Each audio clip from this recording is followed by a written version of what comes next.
Hello friends, welcome to back topper series YouTube channel में। आज की वीडियो सभी विद्यार्थियों के लिए बहुत ही ज़्यादा इंपॉर्टेंट होने वाली है। हम आपको बताएंगे class 12 physics most important derivation. ये जो डेरिवेशन हम आपको आज की वीडियो में बताएंगे, ये बहुत बार बोर्ड परीक्षा में पूछा गया और बोर्ड परीक्षा की दृष्टि से बहुत ही ज़्यादा इंपॉर्टेंट है। तो टारगेट 95 प्लस लेके चलेंगे, तभी बोर्ड परीक्षा में बहुत ही अच्छा स्कोर देखने के लिए मिलेगा। 100% यही आपको देखने के लिए मिलेगा। तो वीडियो स्किप नहीं करना है, ये पूरी वीडियो देखना है और स्टेप बाय स्टेप इस क्वेश्चन को आपको समझते हुए चलना है, जिससे कि आप बोर्ड परीक्षा में अगर ये क्वेश्चन आए तो आप इसी तरीके से लिखकर आप पूरे प्राप्त कर सकते हैं। तो वेरी मोस्ट इंपोर्टेंट डेरिवेशन है, आइए देखते हैं कौन सा है। लेकिन उससे पहले अभी तक आपने हमारा चैनल सब्सक्राइब नहीं किया है तो चैनल सब्सक्राइब कर लें और बेल आइकन को भी दबा लें, जिससे आने वाली वीडियो का नोटिफिकेशन पहुंचता रहे। पहला प्रश्न है और इसमें हम आपको इंपोर्टेंट न्यूमेरिकल भी बताएंगे। न्यूमेरिकल इसी से संबंधित, इस चैप्टर से हमेशा ये वाला एक डेरिवेशन और न्यूमेरिकल जरूर उठता है जो बोर्ड परीक्षा में देखने के लिए मिलता है। तो पहला प्रश्न है, द्रव्य तरंगे क्या है? दे ब्रोगली तरंग दैर्घ्य का सूत्र निगमन के। मतलब इसमें पूछा है द्रव्य तरंगे क्या है और दे ब्रोगली तरंग दैर्घ्य का सूत्र निगमन करना है। ठीक है, तो द्रव्य तरंगे के बारे में लिखेंगे, जब कोई कण, क्या कहा है, जब कोई कण जैसे फोटोन गति करता है तो उस कण के साथ सदैव एक तरंग संबंधित रहती है। इस तरंग को द्रव्य तरंगे कहते हैं। तो ध्यान से इस डेफिनेशन को याद कर लीजिए, very very most important definition है। जब कोई कण फोटोन गति करता है तो उस कण के साथ सदैव एक तरंग, क्या कहा, सदैव एक तरंग संबंधित रहती है। इस तरंग को द्रव्य तरंगे कहते हैं। बिल्कुल सेम इसी तरीके से आपको बोर्ड परीक्षा में लिखना है और 100% एग्जामिनर आपको पूरे अंक देगा। तो इसका फिर उसके बाद इसने कहा कि हमने द्रव्य तरंगे की परिभाषा तो लिख दिया, आपको बस इतना ही लिखना है। उसके बाद दे ब्रोगली तरंग दैर्घ्य का सूत्र निगमन कर रहा है, तो उसे कैसे लिखना है आइए देखते हैं। दे ब्रोगली तरंग दैर्घ्य का व्यंजक लिखेंगे, फिर आपको एक लाइन छोड़ के कुछ स्टेप लिखना है, उसके बाद ही आप इस सूत्र का निगमन कर सकते हैं। माना गतिशील कण का द्रव्यमान m, जो द्रव्यमान क्या कहा, माना गतिशील कण का द्रव्यमान m तथा वेग v है। इस कण से संबंधित तरंग की तरंग दैर्घ्य लैम्डा, ठीक है, इसे क्या कहते हैं, लैम्डा है। यदि गतिशील कण के रूप में ऊर्जा के फोटोन का प्रयोग किया जाए तो, मतलब कि इसे एक बार फिर से देखिए, माना गतिशील कण का द्रव्यमान m तथा वेग v है। इस कण से संबंधित तरंग की तरंगदैर्घ्य लैम्डा है। यदि गतिशील कण के रूप में ऊर्जा के फोटोन का प्रयोग किया जाए तब आइंस्टीन, हमें इसमें क्या करना, आइंस्टीन के द्रव्यमान ऊर्जा समीकरण से E बराबर एम सी स्क्वायर, इसे समीकरण हम एक मान लेंगे। ठीक है, E बराबर फॉर्मूला होता है ना, E बराबर एम सी स्क्वायर, तो ये आइंस्टीन के द्रव्यमान ऊर्जा समीकरण से। ठीक है, फिर सेकंड लिखेंगे प्लांक के क्वांटम सिद्धांत से। इसका फॉर्मूला क्या होता है, प्लांक के क्वांटम सिद्धांत से क्या होता है, E बराबर एच म्यू। ठीक है, ये म्यू होता है, E बराबर एच म्यू। तो ये समीकरण हमारी 2 हो गई। अब उसके बाद क्या करेंगे, समीकरण 1 और समीकरण 2 से हमने देखा E का मान जो है वो हमें एम सी स्क्वायर है, तो ये दोनों बराबर, तो E का मान हम समीकरण 1 से पुट कर सकते हैं, इसमें रख सकते हैं। तो देखते हैं आगे कैसे सॉल्व करेंगे, उसके बाद समीकरण 1 और 2 से, तो समीकरण 1 में जो हमारा E का फॉर्मूला था, E बराबर एम सी स्क्वायर, तो हम उसकी जगह क्या लिख देंगे, M C square equal to H mu. ठीक है, ये म्यू है तो M C square M mu. ठीक है, उसके बाद हम लिखेंगे जो म्यू का एक फॉर्मूला होता है उसे ध्यान से देखिए, म्यू बराबर क्या होता है, सी बटे लैम्डा।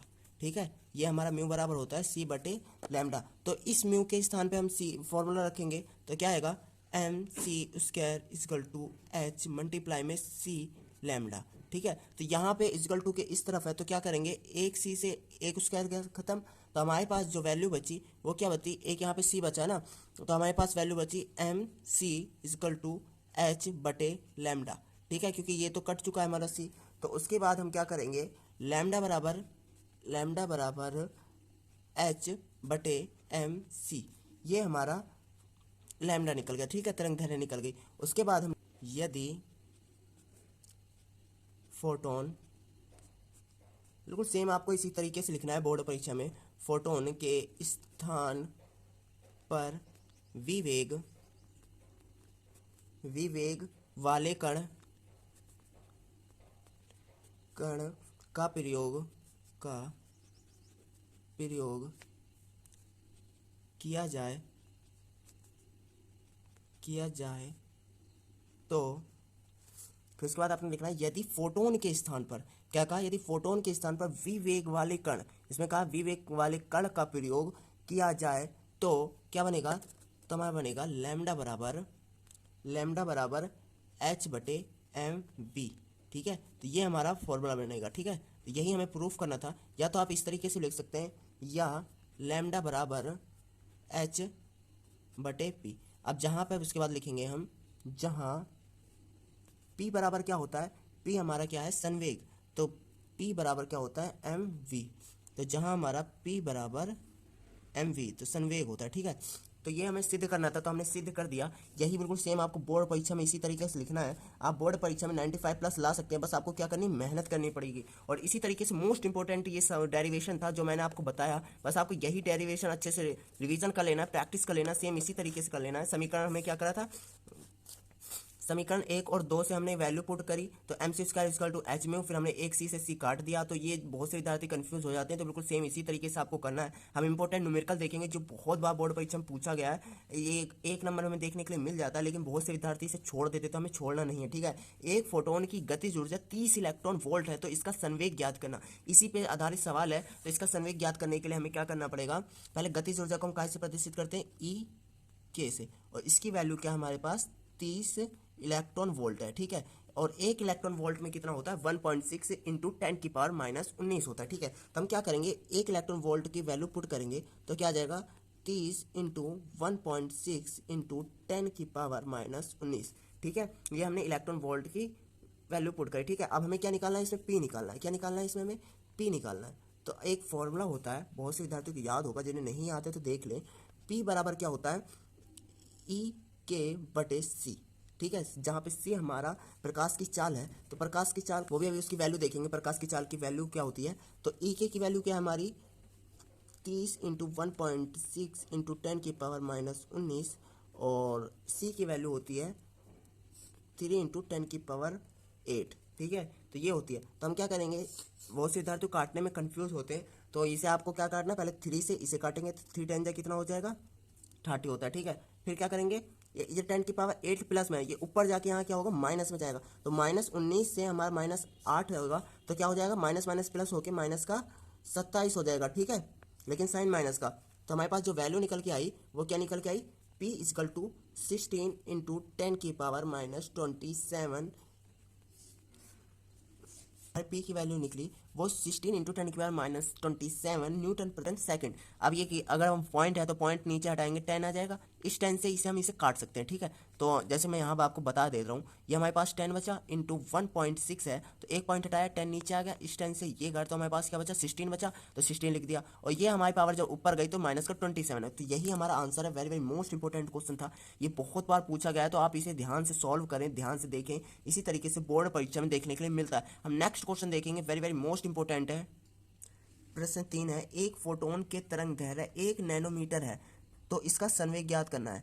ठीक है, एक फोटोन की तरंग दैर्घ्य 1 नैनोमीटर है, तो इसका संवेग ज्ञात करेंगे। तो लैम्डा बराबर हमें क्या देगा, तरंग दैर्घ्य को कैसे प्रदर्शित करते हैं, लैम्डा से। तो लैम्डा बराबर हमारे पास क्या है, एक नैनोमीटर।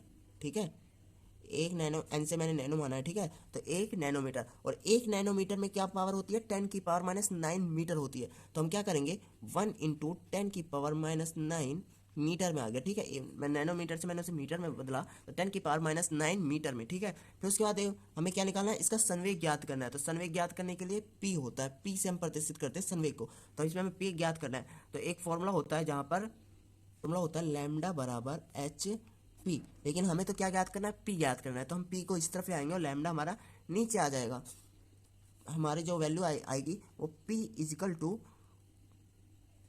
एच बटे लैम्डा आएगा। ठीक है, तो यही चीज़ हमें निकालनी थी। अब हम क्या करेंगे, वैल्यू पुट करेंगे, तो पी इजिकल टू एच बटे लैम्डा, जहाँ हमारा एच क्या है, वो हमारा प्लांक नेतांक है। ठीक है, एच हमारा प्लांक नेतांक है।